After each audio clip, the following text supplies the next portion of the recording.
What's up, everybody? My name is Nick. I'm Mike. We are the Brothers Murph, and this is the best of Board Game Geek.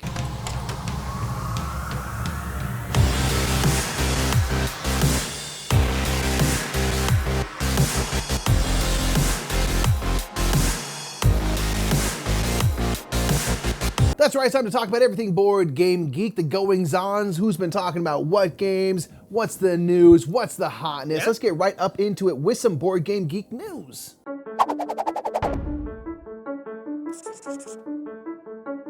So not that there's any sort of big Board Game Geek news. Oh wait, there is. That's because Brass Birmingham has taken over the #1 spot on Board Game Geek. Now this is always a momentous occasion. There's only been a handful of #1s on Board Game Geek in the entire history of Board Game Geek. So anytime something climbs to the #1 spot and inevitably replaces a game that's been there riding high for some time, it's a big moment of discussion. So I just want to first of all say a big congrats to Roxley Martin Wallace and the team that made Brass Birmingham come to life. Of course, you know, adding on some things to an already great game in Brass. This is just something that's really neat and interesting. And of course, it's caused all sorts of discourse on Board Game Geek, which I think is ultimately some of the best stuff that happens. People start talking about Gloomhaven, which was what got usurped. People are talking about Brass for the first time, maybe checking out that game. You're like, whoa, this game just became #1. Why is that? There's of course been some amount of pettiness that always happens with these things where someone doesn't like that a certain game's been replaced. They don't think it deserves it, so they'll go and downvote it and things like that, which is unfortunate. But I think it's always a really cool moment when it happens. When a game gets all the way to #1, it's really been popular usually for some time and with a lot of people. Finding a game that has resonated with so many people is always really, really interesting. So I think that's always worth noting that Brass Birmingham, at least for now, is the #1 game on Board Game Geek. And just as a reminder, if your game got usurped, it doesn't mean you don't like your game anymore. It doesn't mean your game's not worth liking anymore. It's just a thing that happened, so let's all relax.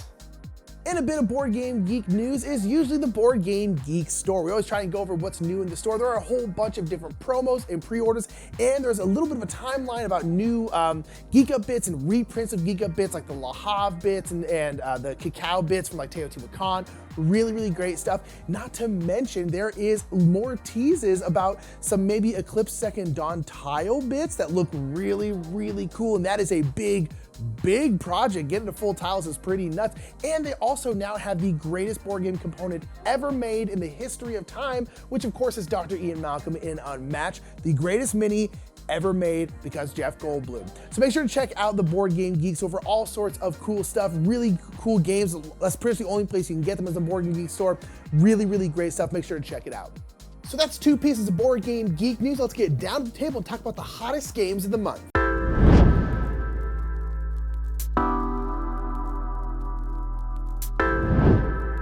All right, so we're gonna talk about the hottest games of the month.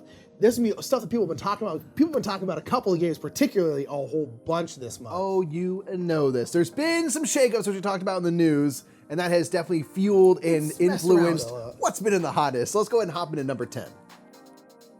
All right, number 10 has been here for a little bit, and again, we keep saying it's nice to see Days of Wonder doing good again. This is Heat Pedal to the Medal. Pedal to the Medal. Indeed. Heat is a new Formula 1 racing game by Days of Wonder, and it has been very, very well received. We played it, we really enjoy it. It's great. But it just keeps people really liking this game. Because one thing I think with Heat is particularly nice is there's a lot in the box. There's like a whole bunch of different ways to play. Different maps, different game modes. It's got really good AI so that you can play with like 2 players really well, because a lot of racing games aren't always great with 2 players, but Heat, the AIs are really good. You can throw like weather in there. There's like a kind of campaign in it. There's a lot in the box, and I think people are just playing the butt end out of it. Absolutely. Some very well. It's gotten high marks kind of all the way around, I feel like, and for good reason. It's a really well done package. Vincent Dutray art, so that always helps. Heat Pedal to the Metal is probably not going anywhere, if I'm honest. Probably not. Number 10. Let's get number 9. Number 9 is on the list because another game is on this list, and that's a new implementation of this game. This is Ethnos. Weird. Why is Ethnos on the thing? That's strange. That's odd. Ethnos, yes, is a kind of area control card drafting playing game from CMON that used kind of like mythical creatures and stuff. There's kind of different sets of cards you can shuffle It's got in and kind out. of like old school fantasy looking art, kind of like John Howe. You ever see like Lord of the Rings art, a lot of John Howe stuff? It's Like kind of got classic. that kind of classic look to it, but it's not like the most drop dead gorgeous game. It's really been reminded it though, but it's been the main criticism of Ethnos. They're like, wow, this is a really great game. I wish it looked better, which is always kind of odd because it came from CMON as well, which tend to make very well-produced games. And so people have been asking for like a re-theme or a re-art. You might for a hear about that while, later. and you might hear about that exact same thing happening later in this list. So Ethnos is a great game. People really, really love it, and it's getting a reprint with a different theme, and we'll talk about that later. So that was Ethnos. Number 8 is Arc Nova. Been here, sticking around. So that expansion hits, and it's gonna be number 1 for 3 months. Probably. Yeah. It's probably the future number 1 game, right? I think so, personally. I mean, it's cruising. I think probably. It's done well for itself. It might take a while, but I think it'll probably get This, there. of course, is a game where you are making a zoo, running your own zoo, and working on the kind of appeal of your zoo and the kind of the tickets that are coming in, the revenue it's generated, and then focusing on conservation efforts from your zoo to get those 2 tracks to cross. And if you do that first, usually, or the most, you will win the game. So it's got just so much fun stuff. Again, the kind of things that borrows from other games, the tableau building with your animals and the tags and things, kind of like Terraforming Mars is great. The action selection system is really interesting. It's just one that people, I think, more and more have finally got a chance to try or getting it. You know, we see it show up in everyone's game nights. If you're doing a big game night, Arc Nova is probably going to make an appearance. It's just getting played over and over again, and so it's still here on the hotness at number 8. It sure is. So number 7 is a humongous game. This is a Europa Universalis, The Price of Power. Ooh. This is based off, we know about this game because our friend Shay did the rules video for this game. Yeah, and it was it's a beefy one. huge rules video. And Shay works real quick, and it was still very long. I would watch that video if you're playing this game because it's going to break it down about as fast as you can do it. Yeah, pretty much. It's like 50 minutes. But this is a humongous grand strategy game. It's based off of a video game of the same name. And that's a big grand strategy game like Total War Troy, Crusader Kings, I think is the other one, Civ 6, these kind of big, huge strategy games where like just it takes sprawling. so long to like learn all the mechanisms of the game. But if you do, there's tons and tons of strategy. There's huge sandbox to games. play in. And so they made an equally huge board game. And people who have played it really love it because if you're like into that kind of game, you're like, hey, I want a game that's gonna be my whole day, maybe even a weekend. Yeah. Like real talk. You want to be able to feast on a game for a long time. This is gonna be one of those games, again, big, you're taking control of like different parts of Europe and you're like, you can go try and be like super rich, you can go like super conquest heavy. You like who you marry matters because then you get like different, it's those kinds of giant grand strategy games set in places like Europe and stuff like that. And so it's a game that I personally don't have much interest in playing. No. But I'd be more interested in playing the video game than I would a board game version of this. I'd watch people play this. But yeah, but nonetheless, it's a huge, huge game. But people who have been really enjoying it, I think it's hitting people's hands now because it was a Kickstarter, have been really enjoying it. But it's humongous. Yeah. It's not a tiny one. It is enough. That's number 7, Europa Universalis, The Price of Power.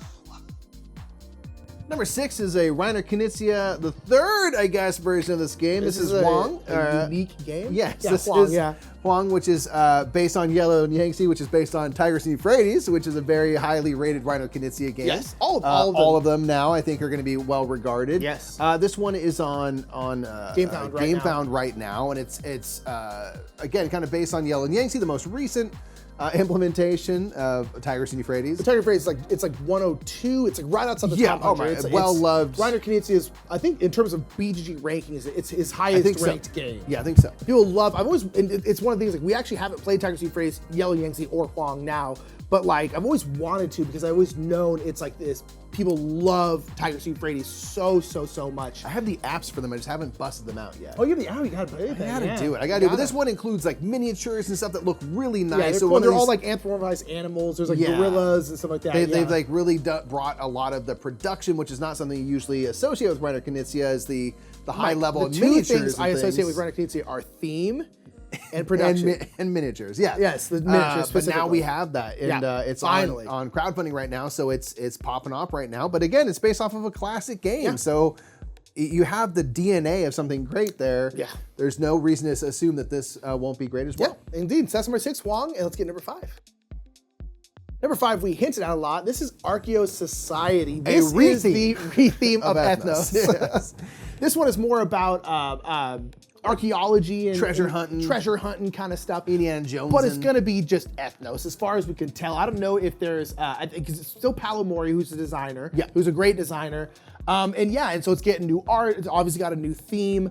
And so, it's kind of like the long-awaited Ethnos facelift, kind of thing. Yeah, exactly. Which is cool, I would love to play this. Again, I still like Ethnos, but if you can make it look a little bit nicer, I'm interested in this as well. But this is the Ethnos retheme, people are super into it. Absolutely, that's why it's at number 5. Archeos Society is something people have been looking for.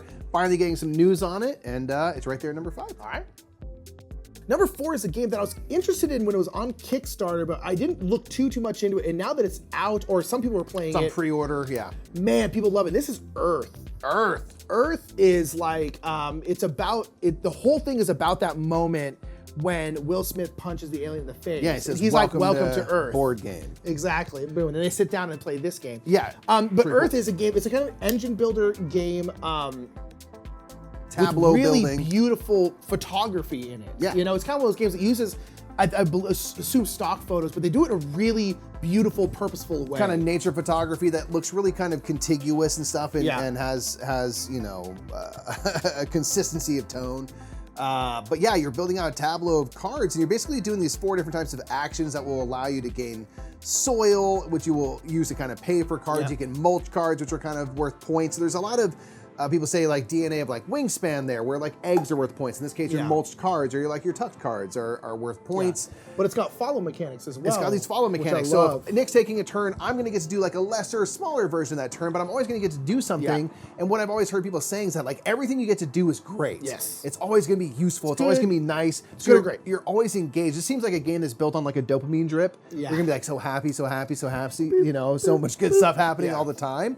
And you're going to be able to, as you build out this tableau of cards, and depending on the color of those cards, if you do the yellow action, all of your yellow cards will go top to bottom, left to right, and you'll trigger all those cards. So the way you kind of place your cards in your tableau, little 4x4 grid, can matter because you want to get a nice sequence going. And certain cards will have scoring based on the adjacency to other cards. There's a lot of fun things to kind of think about, but it seems to be in a very highly appealing package. Yeah, it seems cool. Lots of avenues toward points. I cannot wait to try this one. Yeah, it looks good. Apparently plays. We have a couple friends who have played it. They love it. It's on Board Game Arena, so it's on Board Game Arena. It's going to start popping. So Earth is hot right now. I'm really, really excited to play. It's number 4. Let's get number 3.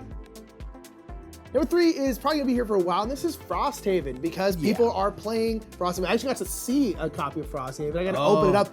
It is significantly bigger. I didn't realize the box, the Gloomhaven box is big. Frosthaven is like 4 inches taller. It's humongous. I did not know that. It was cool. One of our friends has it. He actually has 2 copies. I was like, you want to give me one of these? He's like, no. I was like, that's fair. What's he gonna do? Who's this? Who knows? Who's this? It's Travis. Friend. Travis, give it up. But so nonetheless, so Frosthaven is the sequel to Gloomhaven. People had got it around the holidays or so and have been playing it nonstop. If you like Gloomhaven, you'll probably love Frosthaven. Gloomhaven all over again. People like Gloomhaven, sucked into it. It probably won't change your mind. I think so. I think there's some improvements from Gloomhaven, For sure. some quality of life stuff, but the from everything we can tell, the DNA and the kind of central mechanisms and stuff are the same. But I'll tell you right now, so we did recently, we played, I guess it wasn't recently, it was over a year ago now, we played all of Gloomhaven in 1 week, every single scenario. I don't think we could do it with Frosthaven. There are a challenge accepted. There are a lot more scenarios. Really? Yeah, a lot more. It's wild. So Frosthaven is number 3. It'll probably be for a while. People love Gloomhaven. People love Frosthaven. I think we can do it. Gloomhaven is not number 1 anymore. But nonetheless, let's get to number 2. Number 2 is Gloomhaven. Number 2 is number 3 overall. I guess it's Gloomhaven. Yeah, it's you're right. Gloomhaven, yeah. It's Gloomhaven. Obviously, as we alluded to earlier, there's been a usurper for the number 1 spot. We talked about earlier. It's Brass. Brass Birmingham. Brass is also going to be number 1. Number 1 on Hotness. Okay, so the thing is, but as that happens, people are starting discussing games and rating games and doing stuff. So Gloomhaven, which is always around the Hotness anyway, is now number 2 because it's been talked a lot about. Frosthaven's going on, so that brings up Gloomhaven.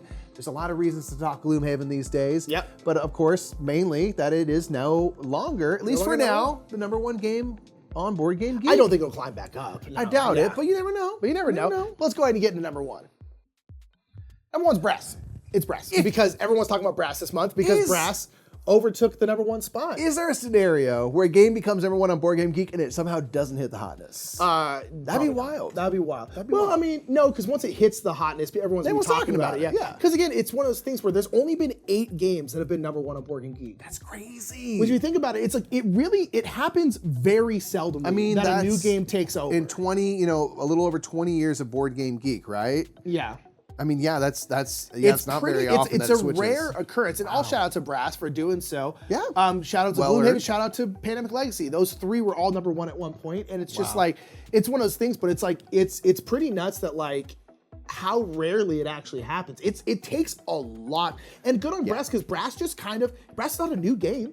It was 2018, so it's just slowly gone made it up there. It's just slowly done its little job. And good on them, and so shout out to Brass. Brass is #1 because people were talking about it all month, along with Gloomhaven and everything else, And so that is the hottest games of the month. Mike, let's talk about the most played games of the month. Absolutely. The first one is surprising. It was surprising because I just never see it. It's Can't Stop, which is a great filler fun game that's on Board Game Arena, so it's very playable. And every time I play it on Board Game Arena, I play multiple times, but I've never seen it show up on this list. It got 4,693 plays. All of a sudden, we just can't stop. Can't stop it. Let's go. That's awesome. Number 9 is Magic the Gathering, which has 4,873 log plays. It definitely got played more than that. Definitely got played. But we got Terraforming Mars always around. It's at 52. Ooh, nice. With the Crew Quest Planet 9 again, usually here. Although the other Crew is number 11. It got pushed out by game. Booted it out. But the Quest for Planet 9 has. The Quest for Planet 9 has 5,277 plays. Very nice. We got Seven Wonders Duel out here at 5,561 plays. Cascadia has 6,483 plays. Very nice. We got Arc Nova, as we talked about. It's around here. It's at 7,042. Indeed. We have Marvel Champions, which has 7,066. Absolutely. We got Azul. You know how it does. It's out here 8,009. Indeed. And then #1 again, I think it was #1 last month. With a pretty decent with a 2,000 play lead. And this is Wingspan of 10,631. The only game with the 5 digits, man. It's been ahead of everything else for a while. People have been playing a lot of Wingspan. Maybe because of Wingspan Asia. I mean, it's on that nesting box. I think it's on BGA. It's on the Switch. Everywhere. People play it all over the place, but yeah, it's just been people have been playing Wingspan lately. Absolutely. But nonetheless, that is the hottest games of the month, the most played games of the month. Let's go back up and let's talk about some Murph picks. My Murph pick is going to be a Geek Up list by Kurt Carpenter, Kurt C, here on BoardGameGeek, and it's a geek list about where you can just skip the base game and go ahead and get the expansion as well for a board game. And I wanted to talk about this because I want you down in the comments below, what's a game where if you buy the base game, you think you should automatically just buy the expansion? And there are a couple instances of that. There's a lot of really good ones on here, like A Feast for Odin, kind of like the King of Tokyo, automatically get the power-up expansion, which makes the game a lot better. I'm always kind of hesitant to tell people to immediately buy expansions because it increases the cost of a game, right? Like, games are already not necessarily cheap things. They are luxury products, as we all know. And then some expansions are pretty darn expensive. Like one that's on here that I kind of agree with is Feast for Odin. I think the Norwegians expansion for Feast for Odin is absolutely incredible, but Feast for Odin is already an expensive game, and the Norwegians expansion is also expensive, so I always hesitate to be like, yes, you should automatically buy the expansion if you buy the base game, because it just adds more cost. But there are some expansions where I'm like, if you have the base game, automatically get this one. The most essential expansion, in my opinion, is the Backstage expansion for Shakespeare. It really makes the game so much better. Luckily, that expansion is literally just a deck of cards. It's very, very small. But what are some expansions that you think you automatically should buy if you buy the base game because they make the game that much better? Valhalla for Champions Midgard, people talk about a lot. There's a whole bunch of them. Let me know down in the comments below. So my Murph pick is actually someone who I think I've seen their work before. This is Gustav Petru, who does these like little polymer clay figures and things for various board games. And they take beautiful photography of this. The one that kind of caught my eye most recently and kind of reminded me about this was they made little favor tokens that were the little geisha from Hanama Koji. So rather than just a token that will slide back and forth between the card, which has beautiful art, they have a representation of that geisha in a little miniature now, or a little clay figurine. And this led me down a rabbit hole where they have done Great Western Trail, Le Havre, Caverna, so many games. They made all these adorable little figures that you could, replace the wooden pieces or whatever it might be from your game with these figures. I just am enamored with all of them. I just want to be like, please, whatever it costs, let me have them all. Please, I want to buy them from you. They are so, so cool. So Gustav, I just wanted to celebrate you for a moment and say, well done, beautiful art. I think it's so fun. I love seeing people get inspired by board games and finding creative things to do with their games. And this is just something that I'm like, oh, every one of them, just give me the ones for the hub. I don't even, the little worker is so much better than a disc. So much better. Give me it, please. I'll buy it. Alrighty, so those are some Murph picks. At the very end of the video, we always talk about is our personal favorite game of the month. Right. So Mikey, hit us with your favorite game of the month. All right, we be loving some Uwe Rosenberg. All right, that's figured this not might be news to yours. anybody Yeah. at this point. Now, Uwe came out with a new game. Atiwa dropped it like Essen last year, or at least was being demoed there. It's good. We finally got our hands on Atiwa. I saw it at a local store.